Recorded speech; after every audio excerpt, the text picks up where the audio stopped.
Welcome, everyone, to People on Dating. I'm your host, Will Morales. And for those of you who are tuning in for the first time, this podcast is about the ups and downs of dating and how to navigate through it. Today, I have Clair White. She is a mother, wife, church elder, and coach. She's passionate about and invested in seeing others grow. Clair, thank you so much for being on People on Dating. How are you? I'm doing well. It's great to be here. Thanks for having me. Well, it's my pleasure. So, Claire, what was your journey like to get here to today? You know, you're a coach, church elder. You want to see people grow. What was that passion? I mean, what was that journey like for you to get here to today? Oh, that's a big question. All right, so give us a short version if you Yeah. could. Yeah. I mean, always been a people person, ended up going to graduate school for clinical psychology, which was something I was really passionate about, especially working with kids and families. So I did that for a while. And then when I started my own family, I took some time off, stayed home with my kiddos. And when they were back in school, I wanted to go back into the working kind of arena. But I found myself more drawn to this idea of coaching rather than counseling, which can be a fine line and gray area. But yeah, I found myself talking to a lot of parents who were struggling with what they thought were behaviors with their kids, but what I see more as relationships, communication kind of issues. And so I was working a lot with families, and then through that ended up doing a lot of individual work with people as well, and ended up in this area. I still have my kind of niche in parent coaching, but also see individuals for what I consider whole health coaching.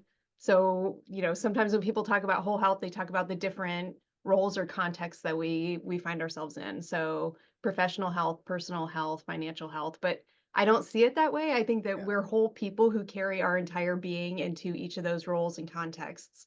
So I look more at five core areas. And so to me, those are physical health, emotional health, cognitive or mental health, spiritual health, and relational health.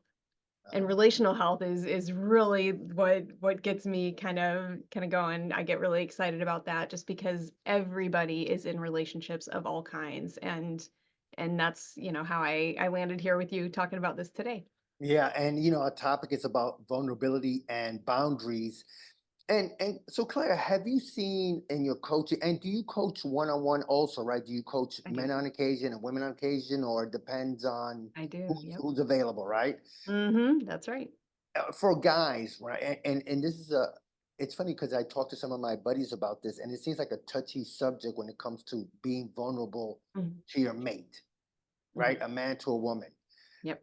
Most of us were taught to hold the feelings in, don't let it out, especially not to maybe to your buddies, but not to a woman. You don't want her to see you in a weak state.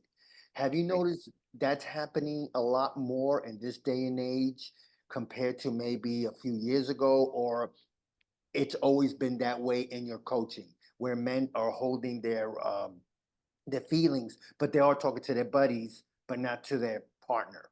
Did my question make sense at all? It totally makes sense. Yeah. I'm not sure that I have the intel on those guy relationships, but yeah, I do know that can happen commonly. It also happens with women though. And even women who at one point were very comfortable being vulnerable in intimate relationships end up kind of firming up those boundaries because they've been hurt before, or family of origin issues have caused them to kind of firm up those boundaries a little bit. So it can happen with men and with women. Maybe more common for men to enter into relationships in that way, but I see it across the board for sure. And you mentioned something about boundaries, right? Ha- Boy, and this is another again a Yeah. touchy subject about boundaries because it Yeah. seems like again listening to other podcasts, reading about it, reading articles, books, or whatever.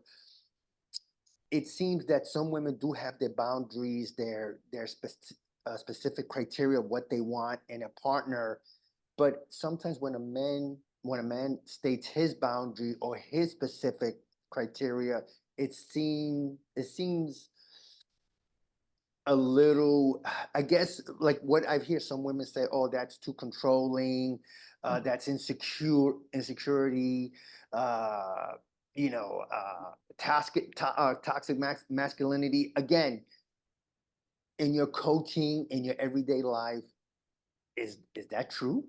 Okay, can a man have boundaries and their own criteria? Why does it seem that it's a little on the toxic side or controlling or insecure? That probably gets into a lot of the I know, narratives. Claire, I can't stump you, so I know you've done this before. So I know. Yeah. I mean, we all carry around these stories, right? These yeah, narratives about what healthy intimacy looks like, what healthy vulnerability looks like, and what healthy boundaries look like. And that's different for every single person. So it's not surprising that in any relationship, a man and a woman might have different ideas of what's appropriate or healthy in terms of boundaries. But boundaries themselves, I consider to be like a fundamental, very necessary characteristic of any intimate relationship. You have to have boundaries. You have to balance those boundaries, or there's an interplay between the boundaries and the vulnerability. So I kind of lump vulnerability into that category of healthy boundaries, yeah. because we need to know how to open up to other people, and we need to know, I talked about those firming up those boundaries. Like, there needs to be a little bit of vulnerability there, or we're never going to connect deeply and intimately with another human being. It So for seems men who have super firm boundaries, and if they think it's a sign of weakness to show any vulnerability and to expose themselves to anything, you know, intimate, they lose the opportunity to have a healthy intimate relationship. And the same with women. does it come down to it's funny since I started this podcast a year and a half ago, give or take. I'm always hearing emotional intelligence. uh Mhm. it's like all these new phrases that I'm hearing, Claire. Yeah. um does a man need to have that? Do they need to control their emotions in certain situations and let out their emotions in certain situations? um Where's that fine line Yeah. where you don't want to be seen like a wuss, but then you don't want to be seen like too closed? Um, where do we go? To be human is to be emotional. So I would Yeah, say, maybe we don't use the word emotional intelligence. Maybe we just stick with emotional health. It's a little more I like that accessible one. Yeah, I like that. for That those of sounds us with better. Yeah. lower IQs. Yeah, but being emotionally healthy means being aware of your emotions, being able to regulate them. And of course, we all lose our stuff occasionally, and that's going to be expected. Again, men and women can tend to be emotionally unhealthy at times, and that's a whole, I said that's one of Yeah. my core areas of health, of whole health, is emotional health. And so it is important to attend to that, no matter what, gender you are or context you're in. You have to be, again, aware of your emotions, able to regulate them, and able to express them in appropriate ways that allow you to relate with other human beings deeply. No matter what, though, we're contact with people all the time, and Yeah. we need people. I'm a people person. I love being around my friends and all that. And I think when you have like at one time, Claire, when I was younger, I would keep my thoughts to myself. If something upset me, I kept it to myself. If Mhm. something was bothering me, I kept it to myself. Yep. And it wasn't until a few years ago that I just said, you know what, I'm making myself miserable. Mhm. It's I'm trying to make that person happy, but at the same time, I'm making myself miserable.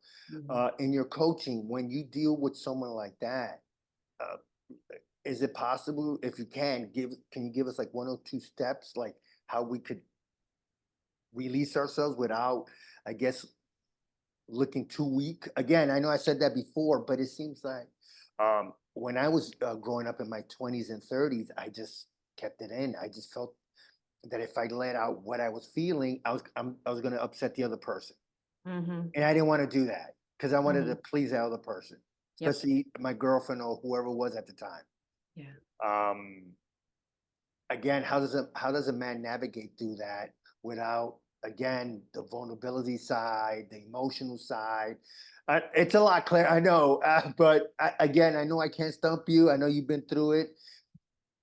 Can a man just be himself without watching walking on eggshells, if that makes sense? I think if any man feels like he can't just be himself in a relationship, that's probably not a super healthy relationship. Mm, So part of being in a healthy intimate relationship is knowing that you have value and that you are valued by the other person for who you are. So if you can't right. be yourself, if you can't share your opinions, if you have to mask your emotions or change your thoughts and your perspectives on things, then you're not being true to who you are. And that person doesn't really love you then. They love some version of yourself that you're pretending to be. So I think that, I mentioned there are six fundamental characteristics or qualities of healthy relationships that I kind of define. And one of them is, I mean, one is respect. So it's respecting who you are and the other person. But the bigger one that stands out to me in that is understanding. And so it's understanding who we are and valuing who we are, but also understanding the other person and why they are the way they are and valuing them for that. So I would say if anyone feels like they're in a relationship where they can't be themselves, that's not a healthy relationship, and you're not actually in it. It's some fake version of you that's And why stay in it? Because you're going to make yourself miserable, and the other yeah. person might end up miserable because you're not expressing your feelings. So, Mhm. and we're talking with Claire White. Today's topic is vulnerability and boundaries. So, Claire, when you start coaching someone, whether it's a man or woman, let's do men. Uh, is there a specific criteria that you look for, or you ask a man like what might be an issue that they're having or something like that? Is there a specific, like a fill-in sheet or something? Can you talk more about a part of your coaching? Yep. So usually when I start working with someone, I do kind of a general intake, but it's not like a clinical intake. Okay. Like I said, I don't work as a therapist anymore, but Okay. I am listening constantly for those 5 areas of whole health. And Mm. if it seems like, it's a person who's detached from their feelings, then I know, okay, we're gonna hang out in that area of emotional health a little bit and start talking Yeah. about figuring out what those feelings are and getting in touch with them. And then again, the cognitive stuff, if I'm hearing there are these stories, there are these narratives that they're kind of playing out in different relationships and roles in their lives, then we'll talk about that and we'll do a lot of cognitive work. I love cognitive health and helping people just with mindset stuff and understanding what are those narratives that are now, dictating the way that you interact with people. That's no good. And then same with the relational, the spiritual, the physical health. So, you hit on mindset. Mhm. How important is mindset for anybody? If you're just down and you don't believe things are going to get better and all that, Yes. can you work with someone like that? Because it's like, well, thank you, Claire. Thank you, Dr. White. Thank you, Dr. Claire. I don't know. Every time I'm in a relationship, within a month, it doesn't work. Again, you just Mhm. you putting yourself down as a man or a woman, Yep. and now you have to deal with that. You're like, oh my God, okay, how am I going to get through this person's mind and make sure that you Mhm. love yourself first? Yeah, so go Yeah. ahead. I see the look in your eye, and I know. I know you're ready. I am so big on choice. Just the concept of choice. It is so empowering. And so I would say for anyone who has that mindset that you just mentioned, like they're victims, right? They're in this victim mindset and they don't get to choose anything. Things just happen to them. And that I tell people all the time, like that pisses me off. If some story from your childhood is keeping you from having a healthy Yeah. relationship, that angers me. I don't want that to happen, and I don't want you to fall victim to that. And so I talk all the time about choice, choose. And so, with a lot of the mindset work just starts with what do you want? Helping people name what is it that you desire? What is it that you want in life? What do you want in this relationship? And if people say, "Well, I want to be close. I want to have that kind of deep connection that two people can have." I say, "Awesome." And we write that down. That's the goal. And then we figure out, all right, well, what are the steps that are going to move you toward that goal? And that might be different for every single person that I talk to Yeah. and every single person that's in a relationship. And there are things about each relationship that are unique. So some strategies won't work for other people in relationships. But the idea is like we figure out together what are those little steps that you can take that just move you closer and closer to that goal. So if your goal is to be intimate, if that goal is to be able to be your whole self, your full self, to share your opinions openly in relationships without fear that the other person's going to leave you, then we'll actually sit down and come up with what are the baby steps that move you toward that. And then, you know, recognizing, okay, each time you take one of those steps, that's a really big deal. Let's kind of acknowledge that and celebrate it in some even small way, and then move on to the next step. And so there's this constant movement that reminds you it empowers people, right? Like you Yeah. can move toward that. You do get to choose, and you don't just have to sit there and let things happen to you. Wow, that was deep. The one thing, Claire, that I think that you hit upon is, and tell me if I was wrong, if I'm wrong, like something in the past from your childhood, Mhm. right? Yep. You weren't, you weren't told I love you and all that. Because I remember a friend of mine, and she had told me, and I remember she was getting emotional over it. That she said she never had her parents say to her, "Hey, I love you," whatever, Mhm. and it seemed like her relationships wouldn't last.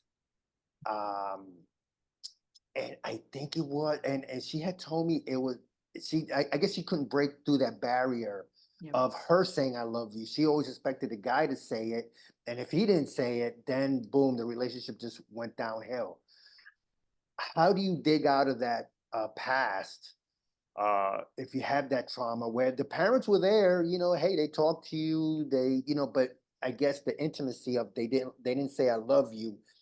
Are words that much importance versus a physical hug or whatever? Did my question make sense? Do we need to hear the words "I love you" instead of the physical touch of "I love you"? Nonverbal. Does that again? I don't even know if I'm all over the place. Yeah, no. But my question is, are you referring to like the family of origin stuff? Like, do you need Yes. that from them? Yes. Not even I your friends or anything, but I'm talking about like from your parents. Do you need, like, would the physical touch be just as good as the words coming out of their mouth saying, "Hey, I love you"? There's the words and then the physical. Two different. I call it two different things. Does Mhm. each matter in its own way? I think so, yeah, and I Okay. think Okay. any healthy relationship will have all of those, right? Okay. And so that's when I talk about intimacy, I'm not just talking about romantic relationships, I'm also Sure. talking about platonic friendships, family relationships, like Yeah. there are these core characteristics or qualities that are important. One of them is affection and appreciation. And so in Yes. some relationships, that's just going to be verbal because you don't have, the closeness that you have with family or romantic partners. But once you get to a certain level of intimacy and connection, yeah, I think both are really important. And when we don't have them, we feel the miss there. And so if you're talking about like, adults who missed out on that as kids, hopefully they have corrective opportunities, like corrective experiences or relationships that are healing and allow them to experience that. They may never get that from the people who originally hurt them or kept that from them. And so the goal can't be, I'm going to get my parents to hug me and tell me how much they love me. Like we can't control other people. We can't make them do that. But Nice. we can prepare ourselves to be able to experience that in future relationships by doing that deep work that happens within us. And so that's part of the like we can't go around blaming everybody else. There might be reasons why we are the way that we are, but if we want at this point to move toward health and intimacy in relationships, then we need to take ownership of that. And there's certain things that we can do, regardless of what the people around us do, to move toward that. And I think that's more my goal. And so that's why I prefer the coaching to the Yeah. counseling because it's more productive, it's more forward moving. And we need to understand the impact of those past experiences. But I don't want those to hold people back. I want to focus more on like, let's get you to where you want to be. And if that means you want to experience that sort of affection and appreciation in a relationship, let's figure out how you can do that. Wow. Okay. I like the fact that you mentioned that that you need both. You need the Mhm. verbal and the physical touch True. by saying it. And because I know when I was younger and I lived with my grandparents. So growing up, when I found out, hey, I wasn't raised by my mother, I'm not gonna lie, a little bitter, pissed Yep. off. But Yep. as I got older, I realized that I ended up in a better place, not knowing. Mhm. But when I spoke to my mother, and now Claire, I waited till like I was in my 30s to Sure. like get it out because I kept on holding it in for so long. Yep. And she explained everything to me. Oh, I get it. Hmm. Okay. Oh, she said I never stopped loving you, whatever. But okay, now I got it because it was explained to me what happened Yep. at birth. Then me waiting stupidly for 35 years to get an explanation. First of all, Claire, I could talk to you for like 10 more hours. Yep. I love your insights and everything. Before I let you go, Claire, talk more about your coaching. I know you have workshops. I think you also have a workbook. So Mhm. talk a little bit more about that. Yep. Yep. So my goal in life is to resource the world, right? To be healthy. So it's awesome when I can work one-on-one with people and with families, and I do that here in Indianapolis is where I'm Okay, centered. I do a little bit of virtual stuff, but I really prefer the in-person. sure. For those who can't make it in, I have other resources that are accessible from anywhere. So I have a YouTube channel that I try to keep videos that are a little bit briefer, so very topic specific. I generally try to keep them 5 minutes and less Yeah. because people are busy, and I know, yeah, the attention span is Yeah, it's not there. decreasing with I time. agree. Yeah, For more in-depth kind of work and strategies and things like that, I have some video courses, and I do have an entire course on the cognitive health that we were talking about, some of that mindset work. I love doing that work, and there are very specific strategies that anyone can do from home.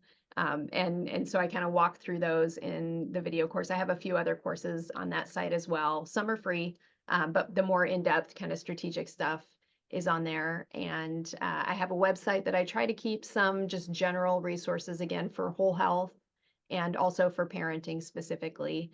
And that's Claire White, sorry, clairegoodmanwhite.com. And that's Claire with no E. But okay. you can access all of the resources through that website. So clairegoodmanwhite.com. And there's a resource page that connects to all the different resources that I have available. Yeah, I'll definitely put that in the show notes. Mhm. Um, and talk about that website one more time if people wanted to get in contact with you. Uh, the website itself, Yeah, yeah, or what's the best way to contact you? yeah, there's a contact form on the website, so I always tell people it's just easier than rattling off a bunch of emails and stuff like that, but 100%. clairegoodmanwhite.com will get you, and there's also a place to sign up for a mailing list. I do not spam. People always say, like, Claire does not spam. I very rarely send Yeah, tips and practical strategies out by email. And if you sign up on that, you'll just get some really handy, again, practical things. I try to keep everything very simple and yeah, useful because again, this is coaching. I'm here to support and encourage and train people in the skills that help them move toward their goals in the same way that an athletic coach does. So everything on there is very practical, useful, things that you can actually start using and applying on your own from anywhere. yeah. No, again, excuse me. I'll definitely put it on the show notes. Well, first of all, Claire, thank you so much for taking time out of your busy schedule to talk to people on day. I really, really appreciate it. Yeah, you're welcome. I love it. All Love right, doing it. thank you. Bye bye. Okay.